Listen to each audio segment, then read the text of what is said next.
ದೊಡ್ಡಬಳ್ಳಾಪುರದಲ್ಲಿ ಕೂಡ ಕಳೆದ ಒಂದೆರಡು ಘಟನೆಗಳಾದಾಗ ಸ್ವಲ್ಪ ಸಂಘಟನೆ ಒಂದು ಕುಗ್ಗಂತ ಪರಿಸ್ಥಿತಿಗೆ ಬಂದಿತ್ತು. ಆದರೂ ನಾವು ಅದನ್ನು ಇವತ್ತು ಈ ಸಮಾಜದ ವಿಚಾರ, ನಮ್ಮ ಹಿಂದೂ ಸಮಾಜದಲ್ಲಿ ಏನಂದ್ರೆ ಸ್ವಲ್ಪ ಭಯವಸ್ಥ ಸಮಾಜ ಆಗ್ಬಿಟ್ಟಿದೆ ಇವಾಗ. ಯಾಕೆ ಈ ರೀತಿ ಆಯಿತು ಏನು ಅಂತಕ್ಕಂಥದ್ದು ನಮಗಂತೂ ಗೊತ್ತಾಗ್ತಾ ಇಲ್ಲ. ನಾನು ಹೇಳ್ತಿರೋದು ಕೇಸ್ಗಳು ಆಗೋದು ಸಹಜ. ಪೊಲೀಸರು ಇರೋದೇ ನಮ್ಮ ಕೇಸ್ ಹಾಕೋಕ್ಕೆ, ನಾವಿರೋದೇ ಹೋರಾಟ ಮಾಡೋದಕ್ಕೆ, ನಾವು ಮಾಡ್ತಿರೋದೇ ಹಿಂದುತ್ವದ ಕೆಲಸ. ಇನ್ಯಾವುದು ಕೆಲಸಗಳನ್ನ ನಾವು ಮಾಡಿಲ್ಲ. ಉದಾಹರಣೆಗೆ ಹೇಳಬೇಕಾದ್ರೆ ಒಂದು 3 ವರ್ಷದ ಹಿಂದೆ ಇಲ್ಲಿ ಗೋ ಸಂರಕ್ಷಣೆ ಮಾಡಿದಂಥ ಕೇಸಲ್ಲಿ ನಮಗೆ ಕೇಸ್ ಆಯಿತು. ನನಗೆ ರಾಜ್ಯದ ಎಲ್ಲ ಜಿಲ್ಲೆಗಳಲ್ಲೂ ಕೂಡ ನನಗೆ ಕೇಸ್ ಇದೆ. ಆದರೂ ಕೂಡ ದೊಡ್ಡಬಳ್ಳಾಪುರಕ್ಕೆ ನನಗೆ ಬರಬಾರ್ದು ಅಂತಕ್ಕಂಥದ್ದು ಕೂಡ ನಿನ್ನೆ ನನಗೆ ನಿಶ್ಚಯ ಆಯಿತು. ನಾನು ಹೇಳಿದೆ, ನಾನು ಯಾವುದೇ ರೀತಿಯ ಕಳ್ಳತನ ಆಗಿರ್ಬೋದು, ರಾಬರಿ ಆಗಿರ್ಬೋದು, ಇನ್ಯಾವುದೋ ಲ್ಯಾಂಡ್ ಮಾಫಿಯಾದಲ್ಲಿ ಆಗಿರ್ಬೋದು, ಯಾವುದ್ರಲ್ಲೂ ಕೂಡ ನಾನು ಕೇಸ್ ಹಾಕ್ಸ್ಕೊಳ್ಳೋಂಥ ವ್ಯಕ್ತಿ ನಾನಲ್ಲ. ನಾವು ನೇರವಾಗಿ ಹಿಂದುತ್ವ, ಪ್ರಖಂಡ ಹಿಂದುತ್ವವಾಗಿ ಪ್ರಮೋದ್ ಮುತಾಲಿಕ್ ಅವರ 12 ವರ್ಷದಿಂದ ಪೂರ್ಣಾವಧಿ ಶ್ರೀರಾಮ ಸೇನೆ ಸಂಘಟನೆಯಲ್ಲಿ ಪೂರ್ಣಾವಧಿ ಕಾರ್ಯಕರ್ತನಾಗಿ ನಾನು ಸೇವೆ ಮಾಡ್ತಿರೋಂಥದ್ದು. ಅನ್ಎಕ್ಸ್ಪೆಕ್ಟೆಡ್ ಅವ್ರ ಕಾರ್ಯ ಅವ್ರು ಮಾಡಿದ್ದಾರೆ, ಅದಕ್ಕೆ ಎದುರಿಸುವಂಥದ್ದು ನಾವು ಕೋರ್ಟ್ ಕಾನೂನು ಎದುರಿಸುವಂಥದ್ದು ನಾವು ಮಾಡ್ಕೊಳ್ತೀವಿ. ಹಾಗಾಗಿ ಇವತ್ತಿನ ಉದ್ದೇಶ ತಮ್ಮೆಲ್ಲರಿಗೂ ಗೊತ್ತಿದೆ. ರೈತರಿಗೆ ಅನ್ಯಾಯ ಆದ್ರೂ ಕೂಡ ರೈತ ಸಂಘರು ಪ್ರತಿಭಟಿಸೋದಕ್ಕೆ ಆಗ್ತಾ ಇಲ್ಲ. ಹಿಂದೂಗಳಿಗೆ ಅನ್ಯಾಯ ಆದರೂ ಕೂಡ ಹಿಂದೂ ಸಂಘಟನೆಗಳು ಪ್ರತಿಭಟಿಸೋದಕ್ಕೆ ಆಗ್ತಾ ಇಲ್ಲ. ಜಾತಿ ವ್ಯವಸ್ಥೆಯಲ್ಲಿ ಕೂಡ ಹೋರಾಟ ಅನ್ಯಾಯ ಆದರೂ ಕೂಡ ಜಾತಿಯ ಸಂಘಟನೆಗಳು ಕೂಡ ಎಲ್ಲೂ ಕೂಡ ಪ್ರತಿಭಟನೆ ಮಾಡ್ತಾ ಇಲ್ಲ. ಇನ್ನು ಲವ್ ಜಿಹಾದ್, ಲ್ಯಾಂಡ್ ಜಿಹಾದ್ ಅಂತೂ ನಿರಂತರವಾಗಿ ನಮ್ಮ ರಾಜ್ಯದಲ್ಲಿ, ಇಡೀ ದೇಶದಲ್ಲಿ ನಡೀತಿದೆ. ಅತಿ ಹೆಚ್ಚಾಗಿ ನಮ್ಮ ರಾಜ್ಯದಲ್ಲಿ ಈಗ ಲ್ಯಾಂಡ್ ಮತ್ತು ಲವ್ ಜಿಹಾದ್ ಮಾಫಿಯಾ ಪ್ರಾರಂಭ ಆಗಿದೆ. ಈಗಾಗಲೇ ನಾವು ದೊಡ್ಡಬಳ್ಳಾಪುರ ಮತ್ತು ಬೆಂಗಳೂರು ಗ್ರಾಮಾಂತರ ಜಿಲ್ಲೆಯಲ್ಲಿ ಇಡೀ ರಾಜ್ಯಕ್ಕೆ ಎಷ್ಟು ಗೋಮಾಂಸ ಬೇಕು ಅಂತಕ್ಕಂಥದ್ದು ಈ ದೊಡ್ಡಬಳ್ಳಾಪುರದಿಂದನೇ ಸರಬರಾಜು ಆಗ್ತಿರುವಂಥದ್ದು. ಪ್ರತಿದಿನ ಮಿನಿಮಮ್ 10 ರಿಂದ 15 ಕಂಟೈನರ್ಗಳು ದೊಡ್ಡಬಳ್ಳಾಪುರದಲ್ಲಿ ಹೋಗ್ತಾ ಇದೆ. ಯಾರು ಕೃಪಾಕಟಾಕ್ಷರಿದ್ದಾರೋ, ಅದರಲ್ಲಿ ಯಾರ್ಯಾರು ಪಾಲ್ದಾರರಿದ್ದಾರೋ ಏನಂತನೂ ಗೊತ್ತಿಲ್ಲ. ನಮ್ಮ ಕರ್ತವ್ಯ ನಾವು ನಿರಂತರವಾಗಿ ಮಾಡ್ತಾ ಇದ್ದೀವಿ. ನಿನ್ನೆನೂ ಕೂಡ ಗ್ರಾಮಾಂತರ ಜಿಲ್ಲೆಯಲ್ಲಿ ನಮ್ಮ ಮಾಧ್ಯಮದವ್ರ ಗಮನದಲ್ಲಿದೆ. ಅಲ್ಲೂ ಒಂದು 20 ಹಸುಗಳನ್ನು ನಾವು ಹಿಡಿದಿದ್ದೀವಿ. ನಮ್ಗೆ ಎಷ್ಟೇ ಕೇಸ್ ಹಾಕಿ, ರೌಡಿ ಲಿಸ್ಟ್ ಮಾಡಿ, ನೀವು ಗುಂಡು ಹಾಕಿ, ಅದೇನು ತೊಂದರೆ ಇಲ್ಲ. ನಮ್ಮ ಕರ್ತವ್ಯ ನಾವು ಮಾಡುವಂಥದ್ದು ನಾವು ಮಾಡಿದ್ವಿ. ಆದರೆ ನನಗೆ ವಿಪರ್ಯಾಸ ಏನಂದರೆ ದೊಡ್ಡಬಳ್ಳಾಪುರಕ್ಕೆ ಬರಬಾರ್ದು ಅಂತಕ್ಕಂಥದ್ದು ಒಂದು ಮನಸ್ಸಿಗೆ ನೋವಾದಂಥ ಯಾವುದೋ ಒಂದು ವಿಷಯದ ನೋಟಿಸ್ ಕೊಡಬೇಕು. ನೀವು ಈಗ ರೌಡಿ ಲಿಸ್ಟ್ ಆದರೆ ನಮ್ಗೆ ಒಂದು ನೋಟಿಸ್ ಕೊಡಬೇಕಲ್ಲ ಸರ್, ಏನೋ ಒಂದು ವಿಷಯ ಇರಬೇಕಲ್ಲ. ನಾವು ಬರ್ತಿರುವಂಥದ್ದು ಧರ್ಮದ ಕಾರ್ಯಕ್ಕೆ ಮಾಡೋಂಥದ್ದು ಇರಲಿ. ಇದನ್ನೆಲ್ಲದನ್ನು ಎದುರಿಸಿ ಮಾಡಿದರೆ ಮಾತ್ರ ಇವತ್ತು ಹಿಂದೂ ಸಂಘಟನೆಯನ್ನು ಮಾಡಬೇಕಾಗಿದೆ. ಉದಾಹರಣೆ ಯಾಕೆ ಹೇಳ್ತೀನಿ ಅಂದರೆ, ಚಿಕ್ಕಬಳ್ಳಾಪುರದಲ್ಲಿ ನಡೆದಂಥ ರೈತರಿಗೆ ಅನ್ಯಾಯ ಆದಂಥ ಗಲಾಟೆಯಲ್ಲಿ ಇಡೀ ರಾಜ್ಯ ಸರ್ಕಾರನೇ ಅವ್ರ ಕೈಯಲ್ಲಿತ್ತು. ರಾಜ್ಯ ಸರ್ಕಾರನೇ ಮೋಸ ಮಾಡಿದಂಥದ್ದು. ಒಬ್ಬ ಮುಸ್ಲಿಮ್ಸ್ ಮುಖಂಡರನ್ನ ಇಟ್ಕೊಂಡು ರೈತರಿಗೆ ಮೋಸ ಮಾಡಿದ್ರು ಕೂಡ ಪ್ರತಿಭಟನೆ ಮಾಡಿದಂಥ ರೈತ ಸಂಘದವರು ಮಾಡ್ತಾ ಇಲ್ಲ, ಇನ್ನೊಂದು ಸಮಾಜದವರು ಮಾಡ್ತಾ ಇಲ್ಲ. ಅದನ್ನು ಕೂಡ ಶ್ರೀರಾಮ ಸೇನೆ ಈಗ ಒಂದು 15-20 ದಿವಸದಲ್ಲಿ ಪ್ರತಿಭಟನೆ ಮಾಡಿ ಅವರಿಗೇನು ನ್ಯಾಯ ಒದಗಿಸ್ಬೇಕು. ಕೇವಲ ನಿಮ್ಮ ಮಾಧ್ಯಮದಲ್ಲಿ ಕೂಡ ಗಮನ ಇರಲಿ, 4 ಜನ ಅಂತೇಳಿ ತಮ್ಮ ಗಮನದಲ್ಲಿತ್ತು ಸರ್. ಇವತ್ತು 150 ಜನ ರೈತರಿಗೆ ಮೋಸ ಮಾಡಿದ್ದಾರೆ ಸರ್. 150 ಜನ ರೈತರಿಗೆ ಇವತ್ತಿನವರೆಗೂ ಯಾರೂ ಕೂಡ ಅದ್ರ ಬಗ್ಗೆ ಉಸಿರಾಗ್ತಾ ಇಲ್ಲ. ಅದೇ ರೀತಿ ಚಿಕ್ಕಬಳ್ಳಾಪುರದಲ್ಲಿ ಒಂದು ದೇವಾಲಯದ ಮೇಲೆ ಸರ್ ಸಾಕಷ್ಟು ನೀರು ಆ ಡ್ಯಾಮಿಂದ ಕೆಳಗಡೆ ಬರುತ್ತೆ. ಆದರೆ ದೇವರ ಮೇಲೇ ಕಾಲಿಟ್ಕೊಂಡು ಸ್ನಾನ ಮಾಡೋದು ಅಂದರೆ ಸರ್ ಎಷ್ಟು ವಿಪರ್ಯಾಸ ಇರ್ಬೋದು. ನಾವು ಯಾವ್ದಾದ್ರು ಮಸೀದಿ ಮದ್ರಸದಲ್ಲಿ ಕಾಲಿಟ್ಕೊಂಡು ಅಥವಾ ಇನ್ನೇನೋ ಇಟ್ಕೊಂಡು ನಾವು ಪಾಠ ಮಾಡೋದು ಅಥವಾ ಏನಾದ್ರು ಮಾಡ್ತೀವ ಸರ್? ಅದನ್ನು ಕೂಡ ಖಂಡಿಸೋದಕ್ಕೆ ಸರ್ಕಾರ ವಿರೋಧ ಮಾಡ್ತದೆ, ಅದನ್ನು ಕೂಡ ಖಂಡಿಸೋದಕ್ಕೆ ಬಿಡೋದಿಲ್ಲ ಅಂತ ಹೇಳ್ತಾರೆ. ಹಾಗೆ ಇನ್ನು ಅನೇಕ ವಿಚಾರಗಳಲ್ಲಿ ಲ್ಯಾಂಡ್ ಮಾಫಿಯಾ, ಬಡವರಿಗೆ ನ್ಯಾಯನೇ ಇಲ್ವಲ್ಲ ಸರ್. ಇವತ್ತು ಏನು ಮಾಡೋದು? ಒಂದು ಈ ಖಾತೆ ಮಾಡ್ಸೋಕ್ಕಾಗ್ತಾ ಇಲ್ಲ, ಗ್ರಾಮೀಣ ಭಾಗದಲ್ಲಿ ಒಂದು ರಿಜಿಸ್ಟರ್ ಮಾಡ್ಸೋಕ್ಕಾಗ್ತಾ ಇಲ್ಲ.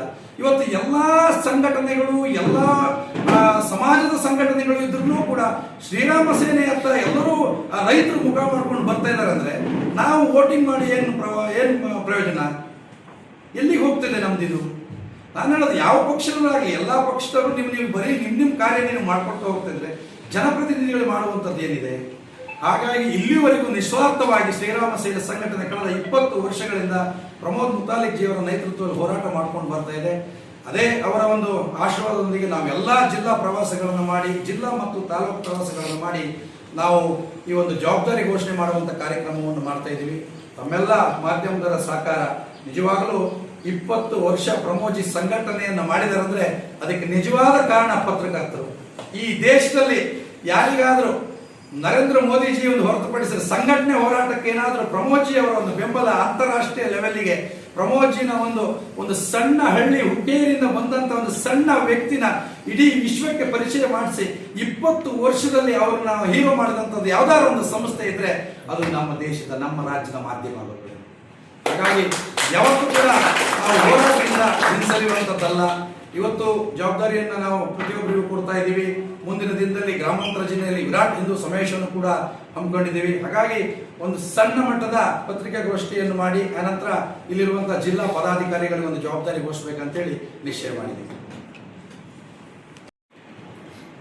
ಬಂದಿರುವಂತಹ ರಾಜ್ಯ ಪದಾಧಿಕಾರಿಗಳಿಗೆ ಮತ್ತು ಬಂದಿರತಕ್ಕಂಥ ಇಲ್ಲಿ ನಡೆದಿರ್ತಕ್ಕಂಥ ಮತ್ತು ನಮ್ಮ ಪತ್ರಕರ್ತ ಮಿತ್ರರಿಗೂ ಹಾಗೂ ಬಂದಿರತಕ್ಕಂಥ ಎಲ್ಲ ಶ್ರೀರಾಮ ಸೇನೆಯ ನೂತನ ಪದಾಧಿಕಾರಿಗಳಾಗುವಂಥವರಿಗೂ ಮತ್ತು ಬಂದಿರತಕ್ಕಂಥ ಎಲ್ಲ ಶ್ರೀರಾಮ ಸೇನೆಯ ಕಾರ್ಯಕರ್ತರಿಗೂ ಕೂಡ ಎಲ್ಲರಿಗೂ ನಮಸ್ಕಾರವನ್ನು ಹೇಳ್ತಾ ನನ್ನ ಮಾತನ್ನು ಪ್ರಾರಂಭಿಸ್ತೇನೆ. ಮೊದಲನೇದಾಗಿ ದೊಡ್ಡಬಳ್ಳಾಪುರದಲ್ಲಿ ಸಂಘಟನೆಯ ಕೊರತೆ ಎಷ್ಟು ಎದ್ದು ಕಾಣ್ತಾ ಇದೆ ಅಂತ ಹೇಳಿದ್ರೆ, ಏನೇ ಸಮಸ್ಯೆ ಬಂದರೂ ಕೂಡ ನಾವು ಜನಪ್ರತಿನಿಧಿ ಹತ್ರಕ್ಕೆ ಹೋಗಬೇಕೇ ಹೊರತು ಇನ್ನೇನು ಬೇರೆ ದಾರಿ ಇಲ್ಲ ಅನ್ನೋ ಸ್ಥಿತಿಗೆ ಬಂದ್ಬಿಟ್ಟಿದ್ದಾರೆ ಜನ. ಆದರೆ ಅವರಿಗೂ ಮುಕ್ತವಾದ ಅವಕಾಶನೇ ಇಲ್ಲ. ಇವತ್ತು ಫೋನ್ ಎತ್ತಲ್ಲ, ಹೋದರೆ ಕೇಳೋಂಗಿಲ್ಲ, ನಾಳೆ ಬನ್ನಿ ನಾಡದ್ದು ಬನ್ನಿ, ಹಿಂಗೆ ಆಗೋಯ್ತು. ನನ್ನ ಒಂದು ಜೀವನದ ಒಂದು ಅನುಭವದಲ್ಲಿ 20 ವರ್ಷದಿಂದ ನಮ್ಮ ದೊಡ್ಡಬಳ್ಳಾಪುರದ ಹಿಂದೂ ಸಂಘಟನೆಗಳು ಇವನ್ನೆಲ್ಲ ನೋಡ್ತಾನೆ ಬಂದಿದ್ದೇನೆ. ನಾನು ಎಲ್ಲೂ ಹೋಗಲಿಲ್ಲ, ಎಲ್ಲೂ ನೋಡಲಿಲ್ಲ, ಎಲ್ಲೂ ಕಾಣಿಸ್ಕೊಳ್ಳಿಲ್ಲ. ಆದರೆ ಯಾರ್ಯಾರು ಏನೇನು ಮಾಡ್ತಿದ್ದಾರೆ, ಯಾರ್ಯಾರ ಜವಾಬ್ದಾರಿಗಳನ್ನು ಹೆಂಗೆ ಇವರು ನಿರ್ವಹಿಸ್ತಾ ಇದ್ದಾರೆ, ಎಲ್ಲೋ ಬೇರೆ ಕಡೆಯಿಂದ ಬಂದು ಇಲ್ಲಿ ಮಾಡ್ತಾ ಇದ್ದಾರಲ್ಲ. ಆದರೆ ಅವ್ರಿಗೆ ಅವಶ್ಯಕತೆ ಏನಿದೆ ಇಲ್ಲಿ ಬಂದು ಮಾಡೋದು. ಆದರೆ ಇಲ್ಲಿರೋರು ಏನು ಮಾಡ್ತಾ ಇದ್ದಾರೆ? ಇಲ್ಲಿರೋರು ಆಗಿನ ಕಾಲದ ಧರ್ಮಜಾಗರಣ ವ್ಯಕ್ತಿಗಳನ್ನು ಮಾತಾಡಿಸಿದಾಗ ಹೇಳ್ತಾರೆ, ನಮ್ಮ ಕಾಲದಲ್ಲಿ ಹಂಗೆ ಇರಲಿಲ್ಲ ರೀ. ಮನೆಗೆ ಹೋಗಿ ಆಗ ಫೋನ್ ಇಲ್ಲ, ಇನ್ನೊಂದಿಲ್ಲ, ಮತ್ತೊಂದಿಲ್ಲ, ಬರೀ ಬಾಯಿ ಮಾತಲ್ಲ ಹೇಳಿದ್ರೆ 10,000 ಜನ ಸೇರಿಸಿದ್ವಿ ಹಿಂದೂ ಧರ್ಮಜಾಗರಣದಲ್ಲಿ ಅಂತ ಹೇಳ್ತಾರೆ. ಈಗ ನಮ್ಮ ಕೆಲವು ಇಲ್ಲಿನ ಸಂಘಟನೆಗಳು ಒಂದು ಶೋಭಾಯಾತ್ರೆ ಮಾಡ್ಲಿಕ್ಕೆ ಅಷ್ಟೇ ಸೀಮಿತ ಆಗ್ತಾ ಇದೆ, ಧ್ವನಿ ಎತ್ತೋದಕ್ಕಾಗ್ತಾ ಇಲ್ಲ. ಯಾಕೆ? ಸಂಘಟನೆಗಳನ್ನ ಇಲ್ಲ ಕಾಣದ ಕೈ ತುಳಿತಾ ಇದೆಯಾ ಇಲ್ಲಿ? ಅದು ಗೊತ್ತಾಗ್ತಾ ಇಲ್ಲ. ಹೋಗ್ಲಿ ನಾವೆಲ್ಲ ಸೇರಿ ಅವರಿಗಾದ್ರೂ ಸಪೋರ್ಟ್ ಮಾಡೋಣ ಅಂತಂದ್ರೆ ಸಹಕಾರ ಇಲ್ಲ. ಮತ್ತೆ ಹೋಗ್ಲಿ ಸಹಕಾರ ಕೊಡ್ತೀವ, ಅದು ಮಾಡೋಣ ಬನ್ನಿ ಅಂತೀವ, ಅದು ಬರಲ್ಲ. ಎಲ್ಲ ವ್ಯತ್ಯಾಸಗಳು, ಭಿನ್ನಾಭಿಪ್ರಾಯಗಳು ಎಲ್ಲ ಇದೆ.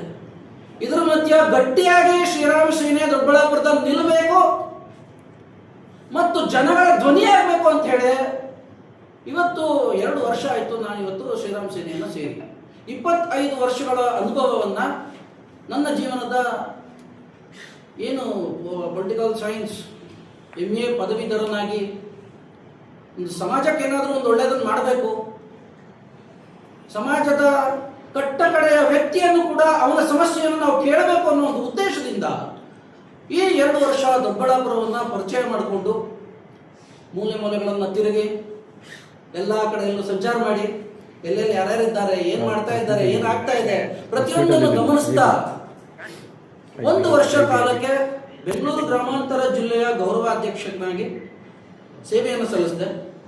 ಅದಾದ್ಮೇಲೆ ನನ್ನ ಸೇವೆಯನ್ನು ಗಮನಿಸಿದಂಥ ಶ್ರೀಯುತ ನಮ್ಮ ರಾಷ್ಟ್ರೀಯ ಅಧ್ಯಕ್ಷರಾದಂಥ ಪ್ರಮೋದ್ ಜೀರವರು ನನ್ನನ್ನು ರಾಜ್ಯ ಮಟ್ಟದ ನಾಯಕನನ್ನಾಗಿ ಘೋಷಣೆಯನ್ನು ಮಾಡಿ, ನೀವಿದ್ರೆ ನಿಮ್ಮಂಥ ವ್ಯಕ್ತಿಗಳು ಬೇಕು ನಮಗೆ, ನೀವು ಮಾಡ್ತಾ ಇರೋದು ಸರಿ ಇದೆ, ಧರ್ಮ ಪ್ರಚಾರನೇ ಮಾಡ್ತಿದ್ದೀರಿ, 25 ವರ್ಷದಿಂದಲೂ ಅದನ್ನೇ ಮಾಡ್ಕೊಂಡು ಬಂದಿದ್ದೀರಿ, ಇಲ್ಲೂ ಮಾಡಿ ಮುಂದಕ್ಕೆ ನಿಮ್ಗೊಂದು ಸಂಘಟನೆ ನಾವು ಫಲ ಕೊಡ್ತೀವಿ ಅಂತ ಹೇಳಿ ನನ್ನನ್ನು ಕರ್ನಾಟಕ ರಾಜ್ಯ ಧರ್ಮ ಪ್ರಚಾರಕ್ಕಾಗಿ ನನ್ನನ್ನು ನೇಮಿಸಲಾಯಿತು.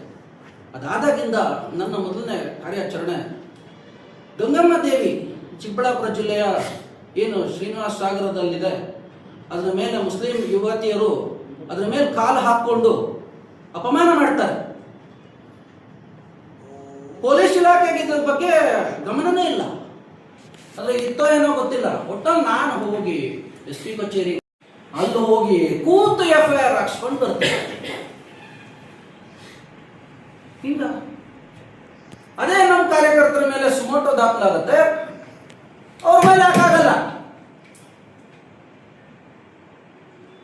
ನಾವು ಸುಮ್ಮನೆ ಗೋ ಹಿಡಿದ್ರು ನಮ್ಮ ಮೇಲೆ ಕೇಸ್, ಗೋ ತಗೊಂಡು ಬಂದ ಮೇಲೆ ಕೇಸ್ ಇಲ್ಲ. ಕಾಲ್ ತುಳಿದು ದೇವಿಯನ್ನ ಅಪಮಾನ ಮಾಡಿದ್ರು, ಅದ್ರ ಮೇಲೆ ಕೇಸ್ ಇಲ್ಲ. ಅಲ್ಲಿ ಬಂದು ಬಿರಿಯಾನಿ ತಿಂತಾರೆ,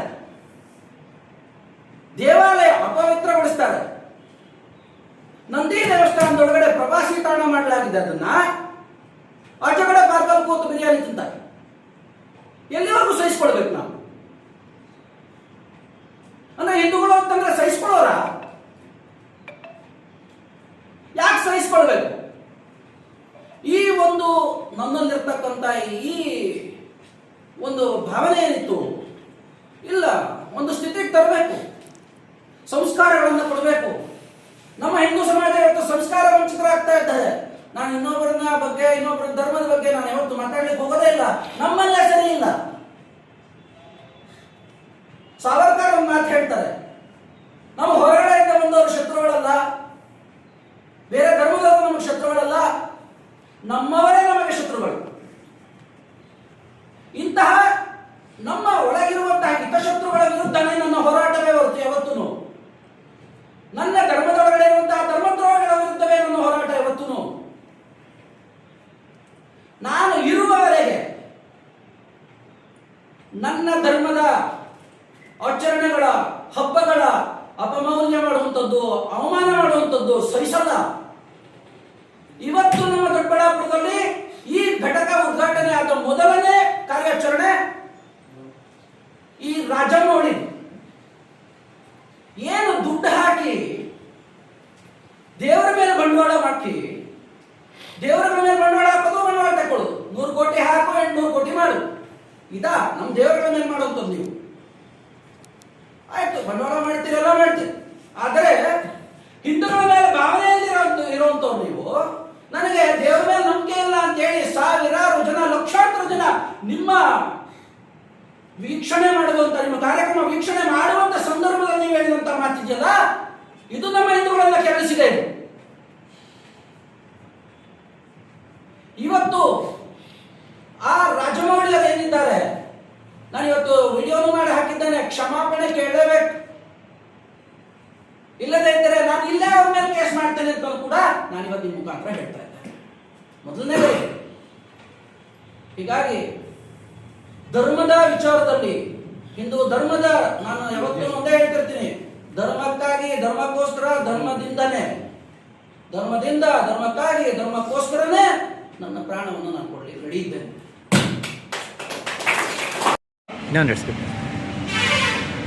कोई जय श्री राम, जय श्री राम, जय श्री राम, जय जय श्री राम, जय श्री राम, जय जय